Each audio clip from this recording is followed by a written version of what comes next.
রাজধানীর উত্তরার মাইলস্টোনে বিমান বিধ্বস্তের ঘটনায় নিষ্পাপ শিশুদের জীবন বাঁচিয়ে সবার মাথার তাজ হয়ে উঠেছেন দুই শিক্ষক মাহেরিন চৌধুরী ও মাসুকা বেগম। তারা জীবনকে তুচ্ছ জ্ঞান করে আটকে পড়া শিশুদের একের পর এক তুলে আনেন পরম মমতায়। নিষ্পাপ ফুলগুলো বাঁচানোর তাগিদে মৃত্যুকে দুহাতে আলিঙ্গন করেন তারা। এই দুই মহান শিক্ষকের কাছে জাতি ঋণী হয়ে গেল।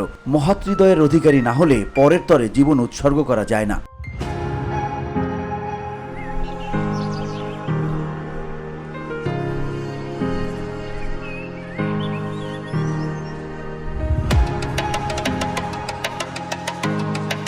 সোমবার বিমান বিধ্বস্তের পর মৃত্যুর মিছিলে শোক ছাপিয়ে দুই শিক্ষকের বীরত্বগাথা ছড়িয়ে পড়ে সবখানে। ইন্টারনেট দুনিয়ায় ভাসতে থাকে তাদের ছবি। দুই মহৎপ্রাণ নিয়ে চর্চা শুরু হয় বিশ্বজুড়ে। বিশেষ করে মাহরিনের আত্মত্যাগের প্রশংসা করেন মালয়েশিয়ার প্রধানমন্ত্রী আনোয়ার ইব্রাহিম। অবশেষে তাদের এই মহৎ আত্মত্যাগের স্বীকৃতি দিতে এগিয়ে আসে রাষ্ট্র।